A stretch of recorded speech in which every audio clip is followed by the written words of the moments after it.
Hi everyone!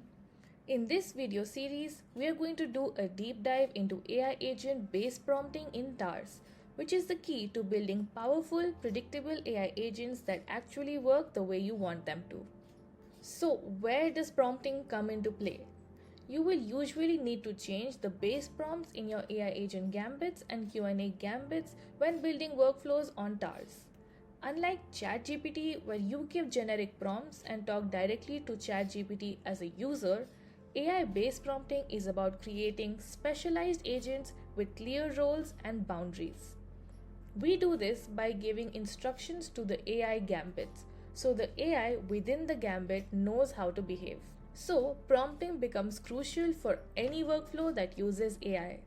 The more complicated your workflow is, the more AI agent gambits you will have, and the AI within each gambit needs to be instructed clearly via prompting.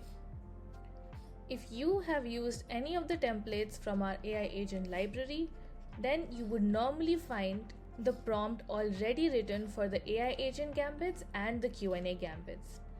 Even for simply customizing an existing prompt that you found in the template, it's a good idea to have some knowledge about base prompting. I just want to let you know that there isn't one single way of prompting. It depends on how you want the AI in the gambit to function, and you can have your own unique prompting style based on what works for you. However, there are two specific elements which are a must-have for base prompting, and those are specificity and clarity. Why? Because the AI in any gambit doesn't know anything. It doesn't know the context, it doesn't know what it should or shouldn't do, and it doesn't know what the user wants from it. The only thing it knows for sure is that when the user sends a message, it has to send a message back. And that's why specificity and clarity become so important when writing base prompts.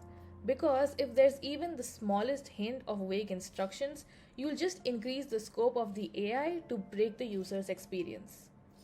In this video series, I'll share the best practices for writing prompts that I use regularly, and hopefully this gives you some insights into writing your own AI agent based prompts.